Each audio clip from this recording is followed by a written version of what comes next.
একটু পেটে গরম ছিল, ওই জন্য আসতে দেরি হলো, আমার তো ঘরে লোক ছিল, একটু গল্প করতে দেরি হলো, ওইসব গল্প চলবে না। কাত্যায়নী ব্রত ঠিক একই কথা।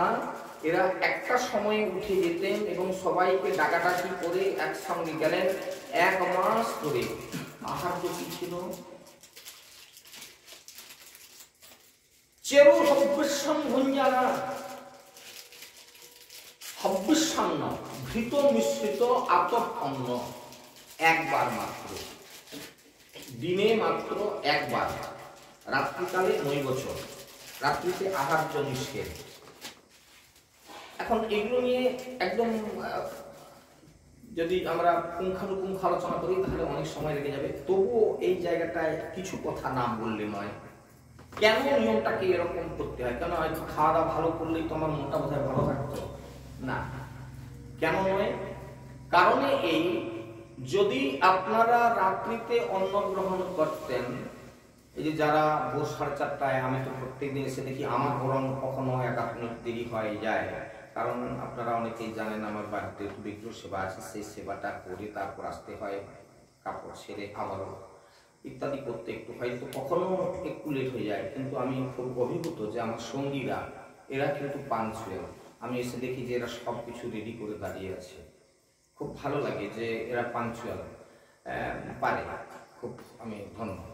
তো যাই হোক, এই যে সময়টা কেন এই করা হয়েছে না, আহার যদি রাত্রিতে ওইরকম কামান কুড়ে বেশ করে যদি অন্ন খেয়ে নেন তাহলে ওই টাইমটা মেনটেন কেউ করতে পারবেন না। এই জন্য আহার্যের প্রতি লক্ষ্য রাখা হয়েছে। কিছু কিছু আহার্য বর্জন আছে। অনেকে তর্ক করে, সারা মাস ধরে ফোনে খালি বিরক্ত করে এই খাওয়া দাওয়া সম্পর্কে। আমি বলি বাবা, তোমরা আগে যা করবার বলো, এই মাসে তোমরা ফোন করবে না, তথাপিও শোনে না, খালি উৎপাত করে।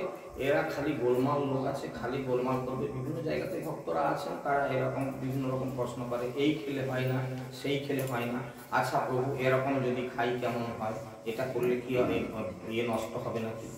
আরে বাবা, কথাটা হচ্ছে ব্রত মানে কৃচ্ছ সাধন। ব্রতের সময় একটু কষ্ট করতে হয়, কষ্ট না হলে কেষ্ট মেলে না।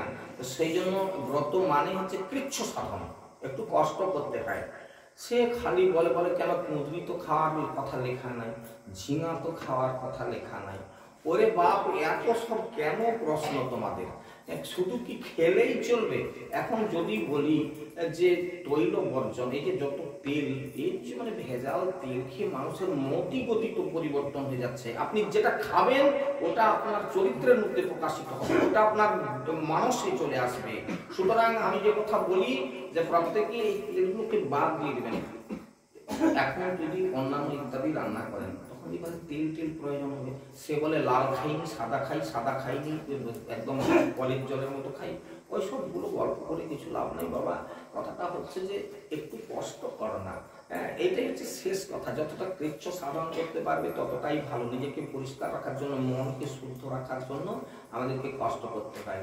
যে কথাগুলো বলা আছে, আপনারা যারা সায়েন্সের ছাত্র আছেন, বেগুন, পটল, মূলা ইত্যাদি নিয়ে আপনারা যদি কেউ রিসার্চ করেন, এগুলো বৈজ্ঞানিক পদ্ধতিতে পরীক্ষা নিরীক্ষা করেন, এর মধ্যে কি আছে, আমাদের শরীরের কোন দিকগুলোকে বর্ধন করে। 1 নম্বর হচ্ছে এগুলো কিছু আছে যেগুলো বায়ুর সঞ্চার করে, যেমন মূলো, বরবটি, সিম, এরা বায়ু বর্ধক, কফবর্ধক, কফবর্ধক। কিছু আছে এই যে পটল, এর মধ্যে হচ্ছে কামবর্ধক ইত্যাদি। এগুলো খেলে কি হয় না, আমাদের এই ইন্দ্রিয়গুলো উশৃঙ্খল হয়ে ওঠে, তখন নিজেকে সংযত রাখা কঠিন হয়। যে কারণবশত প্রাচীনকালে ঋষিরা তাদের মানে ধ্যানলব্ধ জ্ঞানগুলোকে গ্রন্থাকারে লিখে রেখে গেছেন। আমি শুধু এই জন্য চোখ বুঝে মেনে নিতে বলবো, এত ব্যাখ্যা করা তো উচিত না। তবুও আপনাদের অনেকের কাছে এই প্রশ্নগুলো সারা মাস ধরে অনেকেই করছেন বলেই আমিও আজকে ঠিক এই গ্রন্থের কাছে বসে কথাগুলো তুলে ধরছি যে এরকম কোনো প্রসঙ্গ না আনাই ভালো। এই জন্য হব্বিষ্যান্ন বলতে এই আতপ অন্ন একটু ঘৃত মিশ্রিত করবেন, আর একটু কিছু সেদ্ধ তার সঙ্গে একটু ঘৃত মিশ্রিত করবেন, ব্যাস সেবা করবেন। আর বেশি গল্প না বাড়ানোই ভালো। এইটাই হচ্ছে নিজের শরীরটাকে ভালো থাকবে, নিজের শরীরটা সুস্থ থাকবে, মনটা খুব পরিষ্কার থাকবে। মন যদি পরিষ্কার না হয় ভগবানকে ঐকান্তিকভাবে প্রার্থনাটা আপনার হবে না। মন চঞ্চল, শুধু মুখে বলতেছে হ্যাঁ কাত্যায়নী মা ওই নন্দনন্দন কৃষ্ণকে পাইয়ে দাও, আমার মতো বক্তৃতা বলা হলে ওই নন্দনন্দন কৃষ্ণকে ওরকম সারা জন্ম ধরে রাখলেও দেখা দেবে না। কোটি জন্ম করে যদি নাম সংকীর্তন, এই যখন নাম সংকীর্তন হচ্ছে দেশে দেশে, আমার মতন এরকম বহু কীর্তনিয়া কীর্তন করে যাচ্ছে কার্তিক মাসে। সেদিন একজন বললেন, বলে প্রভু কি বলবো 28 দিন বুকিং আছি আমি, 28 নাইট গান আছে বিভিন্ন জায়গায়। আমি বললাম ধন্যবাদ, একদিন নাকি খালি আছে কার্তিক মাসে, বাদ বাকি 28 নাইট তার গান আছে। এরা ব্রত কি করে পালন করবে বাবা, আপনারা বলতে পারবেন? বিভিন্ন দেশ বিদেশে যাচ্ছে, ওখানে খেতে তো হয়, না খেলে কি করবে, খাওয়া দাওয়া করতে হচ্ছে। তাহলে আজকে যদি এর খাচ্ছে কাল তার খাচ্ছে, ওরা কি ব্রত রেখেছে মা আপনারা বিচার করুন। এখানে কীর্তন করলাম 9টা থেকে 12টা, তো তাদের হলো বলেন না আমাদের রাত্রি একটু করে আরম্ভ হবে। পরশুদিন একজন ফোন করতেছে, বলে আমি গিয়েছি, বাড়ি গিয়েছি, রাত্রি 10টা বাজতে যায়, বলে এখনো প্রোগ্রাম শুরু হয়নি। অনেক বন্ধু বান্ধব আছে কীর্তনিয়ারা, বাইরে বড় বড় কীর্তনিয়ারা কীর্তন করছে, ওদের সঙ্গে কথা হয়, রাত্রি তো বলছে প্রভু এখন জায়গাটা আমি বলে দিচ্ছি, সারেঙ্গাতে গেছে কীর্তন করতে, বলে এখনো প্রোগ্রাম শুরু হয়নি, রাত্রি তখন 10টা। হ্যাঁ, তাহলে এই যে 10টা থেকে ও 1টা 1:30 পর্যন্ত কীর্তন করবে, তারপর গাড়ি ছুটাবে, পরের দিন পুরুলিয়াতে কীর্তন আছে, ও কখন ভজন করে গো, কখন ঘুমায় গো? তাহলে এরা কীর্তন করবে, পরিষ্কার কথা আমার, এরা কীর্তন করবে, ওরা পয়সা রোজগারের ধান্দা করে, কিন্তু ভজন হবে না বাবা, পরিষ্কার কথা। কেউ যদি রাগও করেন ওতে আমার কোনো ক্ষতি নেই, যায় আসে না। কোটি জন্ম, এই জন্য বলে দিচ্ছে মহাজন, কোটি জন্ম করে যদি নাম সংকীর্তন, বলে কেন আমি তো নাম সংকীর্তনের সঙ্গে আছি, ওরকম কোটি জন্ম যদি করো তুমি নাম সংকীর্তন, তথাপি নাহি মিলে ব্রজেন্দ্র নন্দন। কারণ কি, ওগুলো ঢং, ওই ঢঙের কীর্তনে তো ব্রজেন্দ্র নন্দন কোনোদিন তোমার কথায় বোঝা যাচ্ছে। তাহলে কি না,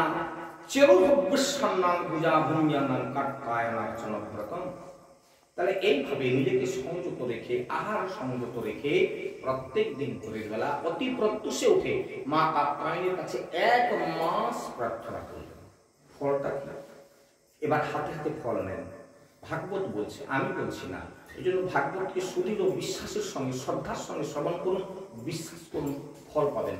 আর বিশ্বাস না করলে কোনো ফল তার হবে না। কারণ বিশ্বাসে মেলায় বস্তু, যারা তর্ক করে, তর্ক অনেকক্ষণ পর্যন্ত বাড়ায়, কিন্তু তর্কটাই চোখের কাছে না, একে সামনে টেনে নেবে না, চোখের কাছে না।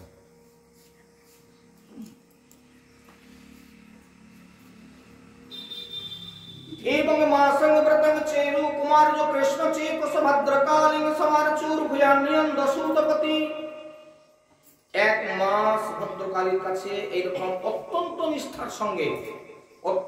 নিষ্ঠার সঙ্গে যথাবিধি অর্চনা করতে লাগলেন, এবং তারা প্রতিদিন সেই উষাকালে উঠে পরস্পরের নাম ধরে ডেকে নিয়ে, এবং কি না ভগবান শ্রীকৃষ্ণের নাম গুণ কীর্তন করতে করতে যমুনায় স্নান করতে যেতেন।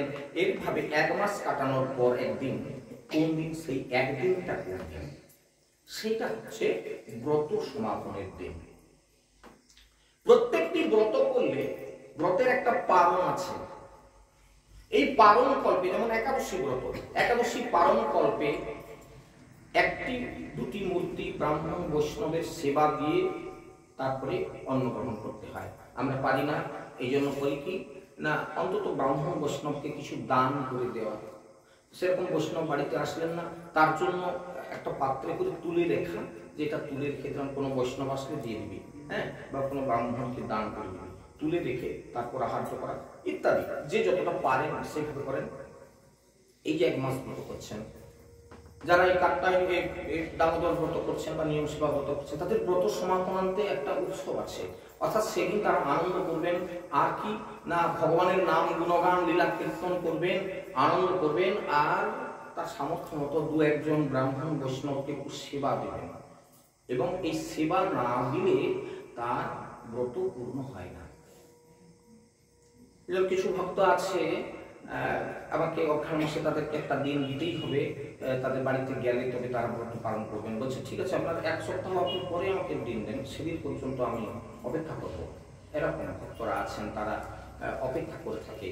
তাদের বাড়িতে গেলে সেদিন একটু ভাগবত কথা হবে, বাড়িতে 5 জন বৈষ্ণব সেবা দেবেন, এইভাবে করে। এইভাবে 1 মাস ব্রত করার পর আজকে ব্রত সমাপনের দিনে তারা সবাই আবারও যখন সকালবেলা গিয়েছে, সেদিন গিয়ে কি করছে, ভগবান স্তোত্রবিপ্রেত্য কৃষ্ণ যোগেশ্বরেশ্বর বয়স্বৈরাকৃতস্তত্রগতস্তৎ কর্মসিদ্ধয়ে বাসাংসি কৃষ্ণাং গায়ন্তু বিজর্গ শৈলে মুদা। এই ব্রত পালনের দিনে তারা কি করেছে, অন্যান্য দিনের মতোই নদীতে এসে নিজেদের অঙ্গের ভূষণগুলি ডাঙাতে রেখে, মানে তীরে রেখে ছেড়ে কৃষ্ণ গুণগান করতে করতে আনন্দের সঙ্গে সেদিন জল ক্রীড়া করতে লাগলেন। আজকে ব্রত শেষ, আজকে একটু আনন্দের সঙ্গে তারা জল ক্রীড়া করতে লাগলেন, যমুনাতে জল ক্রীড়া করছে। সুখদেব ঋষিবাদ বর্ণনা করছেন, মহারাজ পরীক্ষিত, ভগবান শ্রীকৃষ্ণ তো সনকাদি যোগী এবং মহাদেবের মতো যোগেশ্বরগণের ঈশ্বর, তিনি সমস্ত ঈশ্বরের ঈশ্বর, ঈশ্বর ও পরম কৃষ্ণ সচ্চিদানন্দ বিগ্রহ, অনাদির আদি গোবিন্দ সর্ব কারণ কারণম। সেই যোগীশ্বরগণের হৃদয় স্বরূপ ভগবান, কারোর প্রার্থনা তার কাছে অবিদিত নয়, তিনি জানেন না এমন কথা নয়। আপনারা এখানে কে কোন মানসিকতা নিয়ে শ্রবণ করছেন, কে কিভাবে এসেছেন, কার কি ধারণা আছে, ভগবান তো জানে সকলের মনের কথা। আপনারা এখানে আমার কাছে যাই ডুপ্লিকেট করুন না কেন, অন্তরের কথা। এই জন্য সকলকে আমি এই কথা বারে বারে বলি, কোন ওই ঢংবাজি করার কোনো দরকার নেই, ওতে ধরা পড়ে যাবেন, মার খাবেন বরং ভগবানের কাছে। অরিজিনালিটি তৈরি করুন, অরিজিনাল রাস্তায় আসুন, ভজন সাফল্যের জগতে আসুন, ঐকান্তিক ভাবে ভগবানের সেবা করুন, ভগবানের নাম গুণ কীর্তন করুন, পেয়ে যাবেন, খুব সহজে পেয়ে যাবেন। আর যদি ঢংবাজি করবেন তাহলে কিন্তু মার খেয়ে যাবেন। কারণ ভগবান জানেন যে তুমি তো গন্ডগোল লোক, তুমি বাইরে দেখাচ্ছ খুব মালা তিলকলি বাবাজিগিরি, আর পেছন দিকে চুরি করি তোমার মনোভাব, ও তো আমি জানি, সুতরাং তোমার আমি দেখাচ্ছি মজাটা। সুতরাং ফাঁকে পড়ে যাবেন, অন্তরের কথা সব জানেন। এই জন্য আমরা এখানে অনেকেই আসছি, কিন্তু কে কি চিন্তা করছি ও তো ভগবান সকলের অন্তরের কথা জানে। সুতরাং যোগীশ্বরগণের ঈশ্বর ভগবানের কাছে ওই কুমারী মেয়েদের যে মনের প্রার্থনা, এটা তার কাছে অজানা ছিল না। তাই তাদের সাধনা সফল করবার জন্য তিনি একা আসলেন না, বয়স্কগণকে পরিবৃত হয়ে আসলেন। বয়স্কগণ মানে বন্ধু বান্ধবদেরকে নিয়ে সেই যমুনা পুলিনে এসে উপস্থিত হলেন। এসে কি কাজটা করলেন, এই জায়গায় প্রত্যেকে মনটাকে একদম টান টান এখানে নিয়ে চলে আসুন। তাসাং বাসাং সুৎপাদায় নিপমারুজ্জ সত্তর হাসন বিসহসন বালাই পরিহাসো বাচহ। তীরে পরিত্যক্ত সেই গোপকন্যাদের বস্ত্রগুলিকে সংগ্রহ করে নিয়ে তিনি খুব তাড়াতাড়ি করে একটা কদম্ব বৃক্ষে আরোহণ করলেন, এবং তার সঙ্গী বালকেরা এই কৌতুক দেখে হাসতে থাকলে তিনিও হাসতে লাগলেন। এখন বিপদ হচ্ছে এই জায়গায়, আমরা রাসলীলা কীর্তন বা এই বস্ত্র হিরণের কথা কীর্তন যখন হয় আমাদের খুব আনন্দ হয়, কৃষ্ণ এসে সব মেয়েদের কাপড় নিয়ে গাছে উঠে গেছে রে। মেলাঘাটে ওই ছবিটা বাজারে বিক্রি হয়, দেখবেন এগুলো ভুল বিক্রি হয়। অর্থাৎ কি, এই কুমারী কন্যাদের বয়সটা কত ছিল, ওই রকম মানে 25-30 বছরের মেয়ের ছবিগুলো দেওয়া থাকে, এটা আদৌ না। এইখানটায় ভুল করে, আর ওই ওগুলো না করলে ছবিগুলো বিক্রি হবে না বলে ওরা এরকম ছবি বাজারে বিক্রি করছে। ওটা ছবি না, এদের বয়সটা ছিল 7 বছরের নিচে। সুতরাং এদের মধ্যে যে লজ্জা, নারীত্বের যে প্রকাশ, যেটা এখনো তাদের ঘটেনি, তারা একেবারে তাদের মন প্রাণ একেবারে সহজ সরল। হ্যাঁ, এর মধ্যে কোনো প্যাঁচ নেই। এই যত আমরা শক্ত গন্ডগোল, ভিতরে প্যাঁচ, হ্যাঁ ভিতরে প্যাঁচে ভরা। ভগবান তো জানে সব পেঁচালু লোক আমরা। ভগবান হচ্ছেন একদম যাদের হৃদয় সরল সহজ, সেইখানে প্রবেশ করেন, সেইখানে বসেন। এই প্যাঁচ জায়গায় তিনি বসতে পারেন না, বলে দূর কোথায় পড়ে যাবো, তোদের প্যাঁচে পড়ে যাবো। এই জন্য ভগবান প্যাঁচের মধ্যে ঢুকেন না।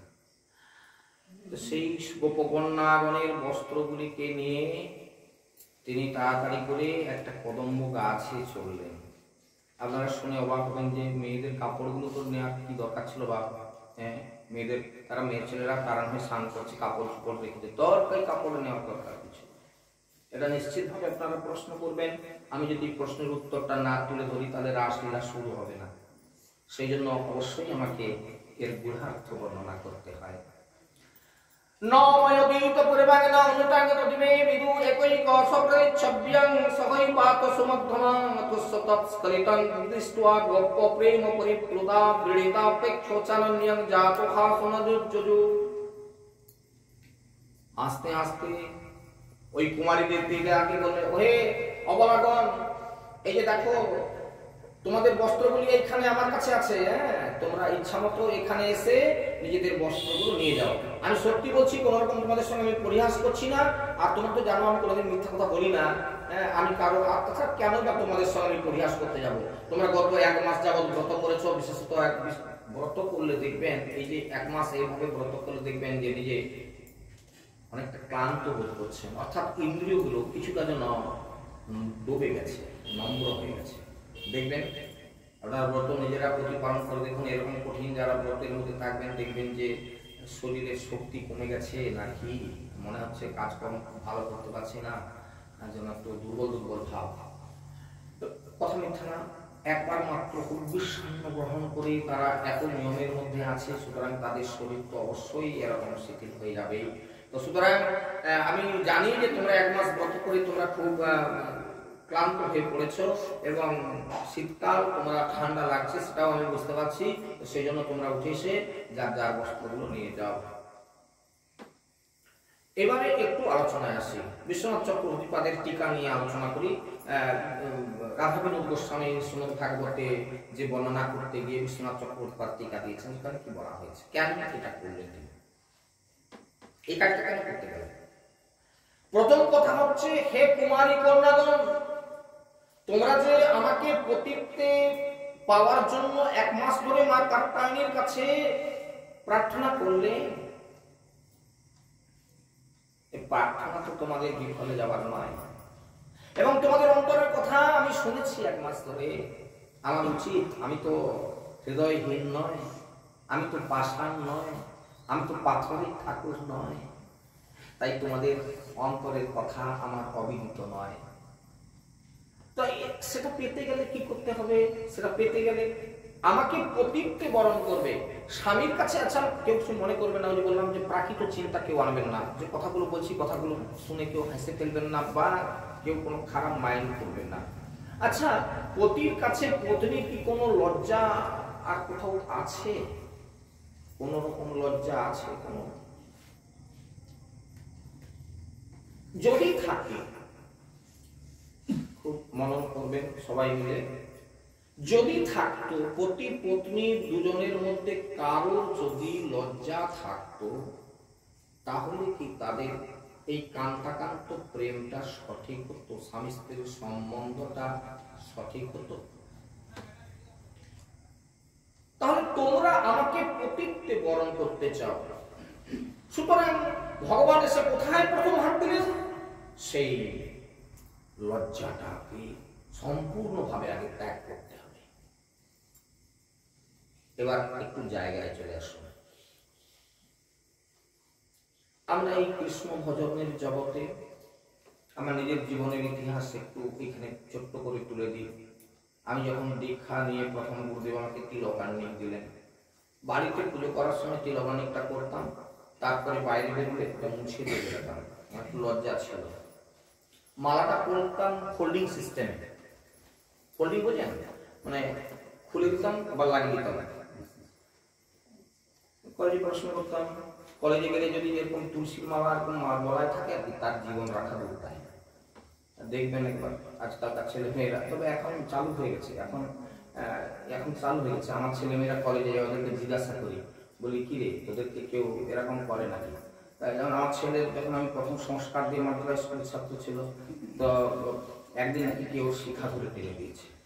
হ্যাঁ, তো এখন এটা নিয়ে তার সঙ্গে খুব বাকবিতণ্ডা হয়েছে। ক্লাসে স্যার এসে তো ওকে কাছে ডাকছে, আচ্ছা এই কে এটা করেছো, আর কোনোদিন করবে না। যাই হোক বকাবকি করেছে যে এটা করবে না, তুমি সাবধানে থাকবে, ওরা যেন বলবে। এই ইদানিংকালে ছেলে মেয়েদেরকে জিজ্ঞাসা করি, আজও ওরা কলেজে যায়? বলছে এখন কলেজে তো অনেকে এরকম আসে। সেদিন ছেলেকে জিজ্ঞাসা করছে, ইউনিভার্সিটি কলেজের ছাত্র, তো জিজ্ঞাসা করি যে একাদশী বলে, অনেক ছেলে মেয়ে একাদশী করে আসছে বাবা। আমি বলিস কি না? বলে হ্যাঁ হ্যাঁ, বলে গলায় তুলসীর মালা আছে, আর বলে একটা মেয়ে তিলগান্নি করে আসে।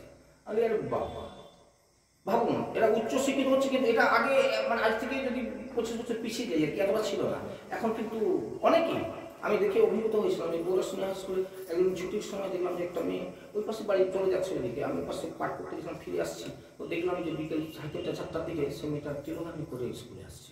বয়সটা কেউ 9 ক্লাস 9-10 এরকম পড়ে বলে আমার মনে হলো আর কি, কাদের দিয়ে তাও জানি না, দেখলাম ভালো লাগলো। এটা কি? এটা আমাদের লজ্জার জায়গা। লজ্জা, ঘৃণা, ভয় 3 থাকলে কৃষ্ণ ভজন নয়। তা আমি আমার জীবনে যখন কলেজে যেতাম এরকম পেঁচটা লাগিয়ে কীর্তন করতাম আর পেঁচ খুলে দিয়ে কলেজে যেতাম। ছোট থেকে একটু নাম গান করতাম বাইরে। একদিন ভুলবশত একটু বেলা করে ঘুম থেকে সেদিন উঠেছি, অনেক রাত্রিতে বাড়ি ঢুকেছি, তো সকালবেলা খাওয়া করে ছুটাছুটি চলে গেছি, গলায় মালাটা থেকে নিজে খেয়ালও করিনি।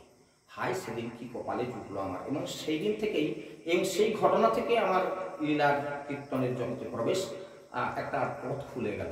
ওই দিনকে কলেজে কত ছেলে মেয়েদের কাছে যে উপহাস্যের একটা হলাম তার কোনো ঠিক নেই। তন্মধ্যে একটি ছেলে, যার দাদার নাম হচ্ছে নবদ্বীপের কীর্তনিয়া, আপনারা অনেকে নাম শুনেছেন, নারায়ণ দাস অধিকারী।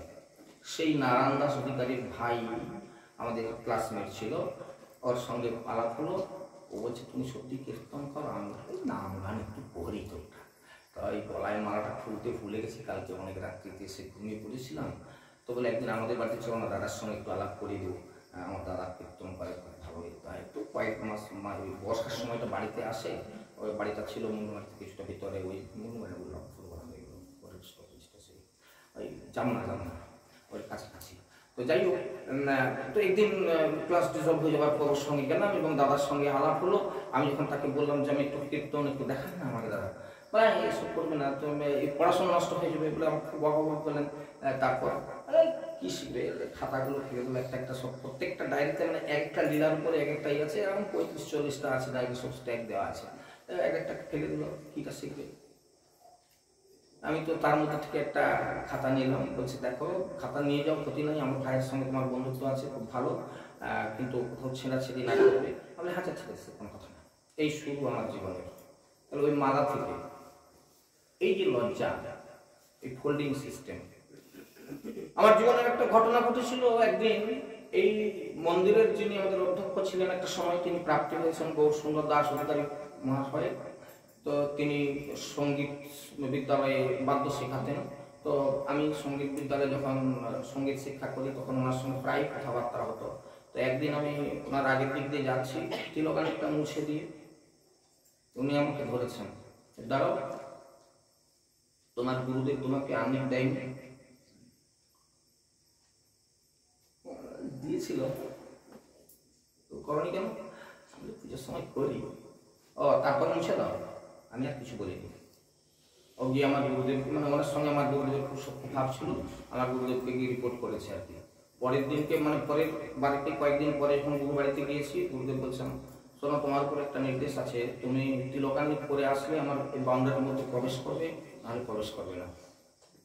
তো অবশ্য এরকম একটা কঠিন নির্দেশ দিয়ে আমাকে তাড়িয়ে দেয়নি, সঙ্গে সঙ্গে একটা স্যাঁকড়াকে ডেকে তাকে বললো যে মাত্রার মতো তুমি তিলকানি নিজে করতে পারবে না, একটা ছাপ তৈরি করে দিচ্ছি, এটা নিয়ে খালি হাতে করে ওখানে ছাপটা বসিয়ে নিলেই হলো। এইভাবে মাপ নিয়ে তিনি আমাকে একটা যন্ত্র তৈরি করে দিয়ে সেদিন বাড়ি পাঠিয়েছিলেন।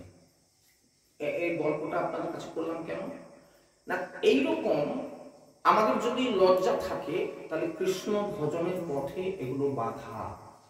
ভগবান শ্রীকৃষ্ণ দেখলেন তোমরা আমাকে পতিত্বে বরণ করতে চাও, অথচ আমার কাছে তোমরা লজ্জা করলে চলবে না, তাই ভগবান শ্রীকৃষ্ণ বস্ত্রগুলো নিলেন। আর আরেকটা কি কারণ, সেটা কারণ হচ্ছে এই বস্ত্রগুলোকে কিভাবে নিয়ে কাছে উঠলেন, বস্ত্রগুলোকে কিভাবে নিলেন,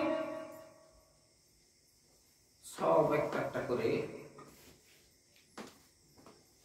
কাঁধে তুলে নিলেন একদম। পাঠ করে কাঁধে তুলে দিলেন। কেন কাঁধে তুলে দিয়ে গেছেন কেন?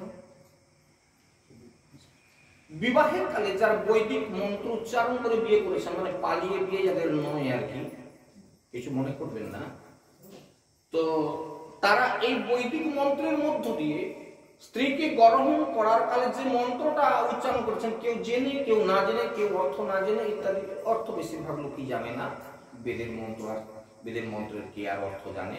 মন্ত্রাস্তু কৌষ্টুভ গ্রন্থেগুলো দেয়া আছে। সেখানে যেটা বাংলায় বলি সেটা হচ্ছে, আজ থেকে তোমার সমস্ত দায় আমি কাঁধে তুলে নিলাম। ভগবান কৃষ্ণ চিন্তা করলেন, তোমরা যখন 1 মাস ধরে আমাকে পতিত্ব বরণ করতে চাও, তাহলে আমি পতি হয়ে তো আমার উচিত হচ্ছে তোমাদের সমস্ত দায় কাঁধে তুলে নেওয়া।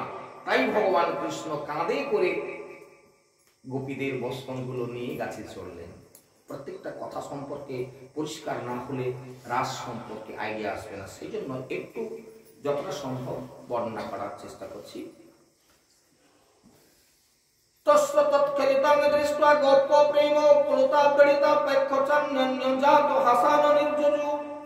যাকে কামনা করে তাদের এই ব্রত, তাদের এই কৃচ্ছ সাধন যাকে পাওয়ার জন্য, আর তিনি কিনা এসে তাদের সঙ্গে উপহাস করছেন। হ্যাঁ, স্বয়ং ঈশ্বর দিয়েছেন এবং তাদের কাছে নিজের থেকেই সূত্রপাত করেছেন এই কৌতুক লীলার। গোপীদের সেই হৃদয়ের সরসী প্রেমরস উচ্ছলে তখন টলমল করছিল ঘটনায়, কিন্তু তারা লজ্জায় কোনো কথা বলতে পারছিল না, বাইরের আবরণটুকু তারা ত্যাগ করতে পারছিল না লজ্জায়। কারণ সে কৃষ্ণ বলছে গাছের ডালে বসে, যা যা কাপড়গুলো এসে নিয়ে যাও, আমি সত্যি বলছি তোমাদের সঙ্গে কোনো পরিহাস করছি না। আর শোনো, তোমরা একসঙ্গে আসতে পারো সকালে যদি অভিরুচি হয়, আর যদি মনে করো যে একজন আসবে, কোনো অসুবিধা নেই, এসে বলবে যে এটা আমার দিয়ে দেবো, যেটা তোমাদের ভালো লাগে। এখন প্রথমে একটু বিনয় করল, এবার প্রত্যেকটা জায়গা খুব ভালো করে মার্ক করবেন। কি বিনয়? শ্যাম সুন্দরতে দাস্য করবাম তবোদিতম দেহিবা সাংসি ধর্মজ্ঞ নচে দিরাজ্ঞে ব্রুবামহি। ওগো শ্যাম সুন্দর, আমরা তোমার দাসী, তুমি যা বলবে আমরা তাই করতে প্রস্তুত আছি, এবং ধর্মের তত্ত্ব তোমার থেকে ভালো আর কেউ জানে না। সুতরাং হে ধর্মজ্ঞ, আমাদেরকে কষ্ট দিও না, আমাদের কাপড়গুলো দিয়ে দাও। আচ্ছা ভালো কথা, এই পর্যন্ত বলছিলে ভালো, খারাপ কিটা বলবো?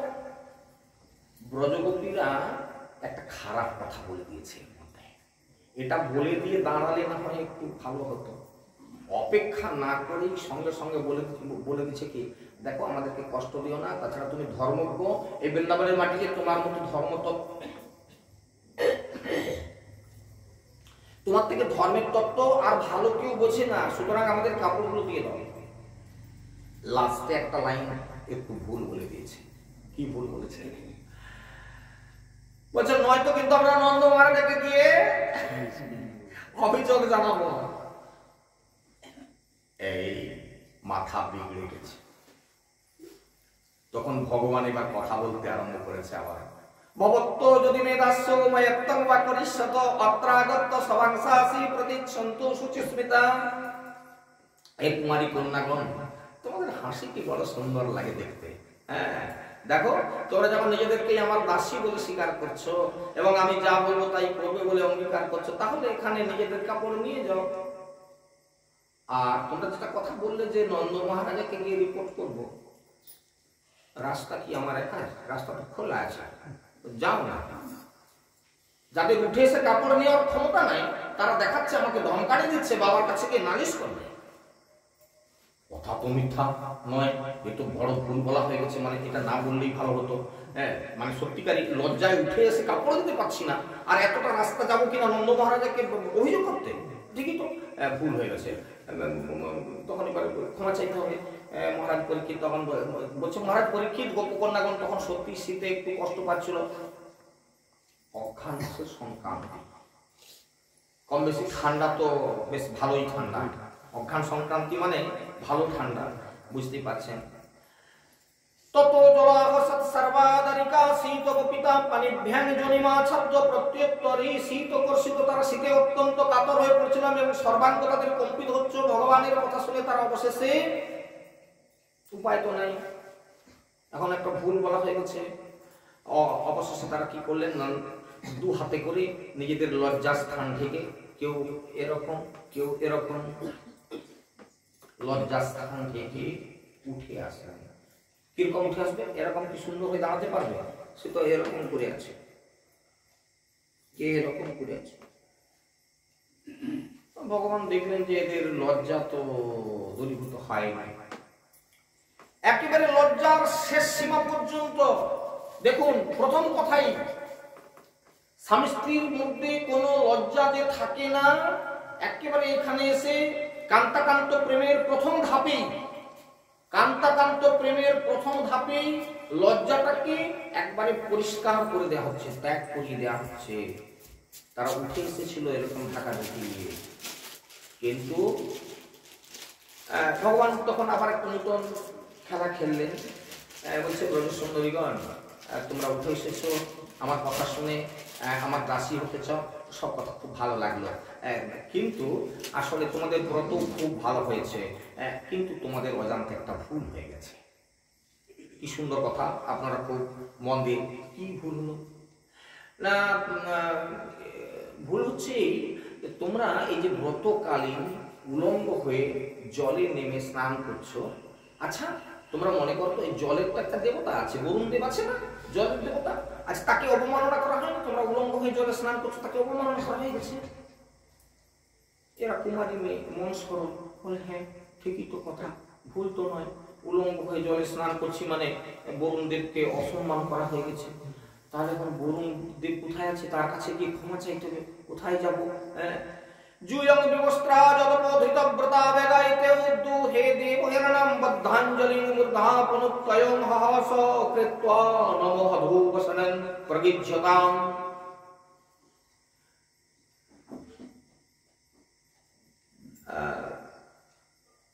ভগবান অচ্যুত এই কথা ব্রজাঙ্গনাদেরকে যখন বললেন, তাদের বিবস্ত্র স্থানে তাদের ব্রতের চ্যুতি ঘটেছে বলে তারাও মনে করলেন, এবং সেই বৈগুণ্যের সমাধান কি করে হবে তখন তারা জানতে চাইলেন। তো ভগবান বললেন তিনি তাদেরকে মার্জনা করে দিতে পারবেন। পৃথিবীতে যত দেবদেবী আছে, খুব সরলে একটা কথা আপনাদের কাছে বলি, পৃথিবীতে যত দেবদেবী আছে ভগবান শ্রীকৃষ্ণের কাছে সবাই দাস দাসী স্বরূপ। সে শিব, শীতলা, মনসা, সন্তোষী যে যেখানে আছে সবগুলি ভগবানের দাসী স্বরূপ। যার কাছে কোনো অপরাধ হয়ে যাক না কেন, সমস্ত দেবদেবীর কাছে যা অপরাধ ঘটুক না কেন, যদি ভগবানের কাছে এসে আপনারা ক্ষমা প্রার্থী হয়ে যান, ভগবান ক্ষমা করে দিতে পারেন। সকলের কাছে দোষ হলে ভগবান ক্ষমা করে দিতে পারেন। ব্রজ সুন্দরগণ, তোমাদেরকে কোথাও যেতে লাগবে না, হ্যাঁ, কোথাও যেতে হবে না, বরুণ দেবের কাছেও ছুটতে হবে না। তোমরা এক কাজ করো, সেই বৈগুণ্য সমাধানের জন্য বললেন যে তোমরা উপর দিকে হাত তোলো। এই রে এরকম করে দাঁড়িয়েছিল, যদি বলে উপর দিকে হাত তুলো, উপর দিকে হাত তুলো, তাহলে লজ্জাটা সম্পূর্ণ ত্যাগ হয়ে গেল কিনা?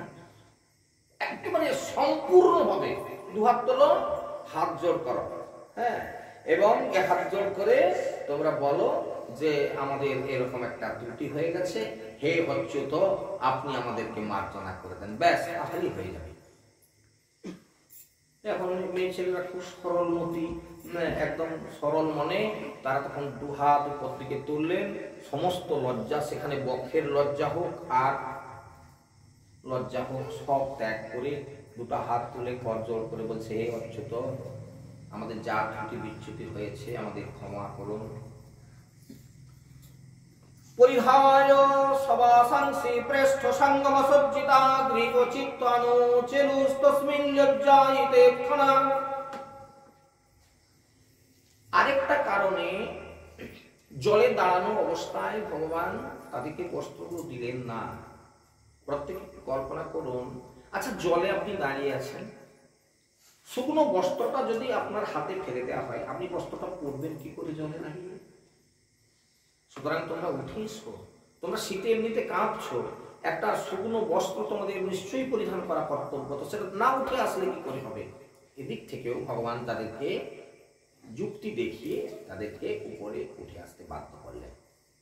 এরপর তারা নিজেদের বস্ত্র পরিধান করলেন এবং তারা কি না সেই প্রিয়তমকে যারা যাকে পাওয়ার জন্য 1 মাস ধরে প্রতীক্ষা করেছিলেন, সেই প্রিয়তমের মিলনের প্রতীক্ষায় বহিরঙ্গে তারা সজ্জিতা হয়ে তারা দাঁড়িয়ে রইলেন নিচের দিকে মুখ করে ভগবানের সঙ্গে মিলিত হওয়ার জন্য। তাদের মন তো চুরি হয়ে গিয়েছিল আগে থেকে, সুতরাং তাদের অন্তর বলে এখন আর কিছু ছিল না, সুতরাং তাদের কোন রকম যাওয়ার ক্ষমতাও ছিল না, সেখান থেকে পা তুলবার তাদের ক্ষমতা ছিল না। এদিকে যিনি ভক্ত বৎসলতার কারণে উলুখলের বন্ধন পর্যন্ত মায়ের কাছে স্বীকার করতে পারেন, তিনি সেই ভগবান দামোদর, এই কথা তাদের অজানা ছিল না। তাই তিনি সমস্ত সকলের অন্তরের কথা জানতেন যে ব্রজকুমারীগণ তারা কিছুতেই ফিরে যেতে পারছে না, যে নিষ্ঠা ভরে তারা ব্রত পালন করেছেন। তাই তিনি এখন তাদেরকে কি বললেন যে এই সাধ্বী কুমারীগণ নবজ্জাবিষিত ধীয়ামে কাম কাময়া কলপতে বর্জিতা কর্তিতা ধানা প্রায় বিজয় নিঃস্বতে। সাধ্বী কুমারীগণ, আমার পূজা করাই যে তোমাদের একমাত্র সংকল্প তা আমি জানি। খুব মন দিয়ে কথাটা শুনলেন, ভগবান নিজে স্বীকার করলেন ততক্ষণ পরে নিষ্ঠা ভরে আমার পুজোই যে তোমাদের একমাত্র অভিলাষ সেটা আমি জানি, এবং আর আমি সেটা অনুমোদন করে দিয়েছি, অনুমোদন করে দিলাম আমি, অর্থাৎ তোমাদের সেই লজ্জাকে হরণ করে আমি প্রথম অনুমোদনটা করে দিলাম। এবং তোমাদের এই অভিলাষ সফল হবে, সত্য হবে তোমাদের সংকল্প, অবশ্যই আমি তোমাদেরকে নেব তোমাদের পূজা। যারা আমাকেই চিত্ত নিবিষ্ট করেন, এবার আমরা একটু অনুযোগ, এটা হলো ব্রজকুমারীদের কথা। ভগবান বলছেন যারা আমাকেই চিত্ত নিবিষ্ট করেন, এইভাবে ওটা শুধু ব্রজকুমারীদের কথা না, এই জগতে যারা ভগবানকে একনিষ্ঠ চিত্তে সমস্ত কিছু অর্পণ করে দিয়ে তারা ডাকেন, ভগবান তাদেরকে নিশ্চয়ই গ্রহণ করেন। যৎকরসি যদুন্যাসি যজ্জোহসি দদাসি যৎতপস্যাসি কন্তেয় তৎপুরুষমদর্পণম, সব ভগবানের চরণে অর্পণ করে দাও। ভগবান শ্রীকৃষ্ণ গীতার একেবারে ৮ অধ্যায়ের ৬৬ নম্বর শ্লোকে এসে বলছেন সর্বধর্মান পরিত্যজ্য মামেকং শরণং ব্রজ অহং তাং সর্বপাপেভ্যো মোক্ষয়িষ্যামি মা শুচ। সেই কথার এখানে পুনরাবৃত্তি হচ্ছে। আবার দেখুন কিনা, তোমরা নারী জাতি, সুতরাং অবলাগন তোমরা এখন ব্রজে ফিরে যাও, তোমরা এখন ব্রজে ফিরে যাও, তোমাদের সাধনা সিদ্ধ হয়েছে এবং আগামী রাস রজনীগুলিতে, কবেকার কথা? অগ্রহায়ণ সংক্রান্তি দিনের কথা। তাহলে তখন শরৎকাল নয়, তখন হেমন্তকাল। তাহলে আগামী রাস রজনী বলতে তাহলে আর বছর এমন দিন, বোঝা যাচ্ছে কিনা দেখুন। সুতরাং সামনের বছর,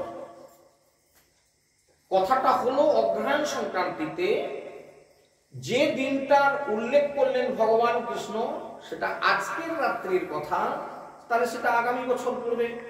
সুতরাং তোমরা আমার সঙ্গে বিহার করবে সেই শারদ রজনীগুলিতে।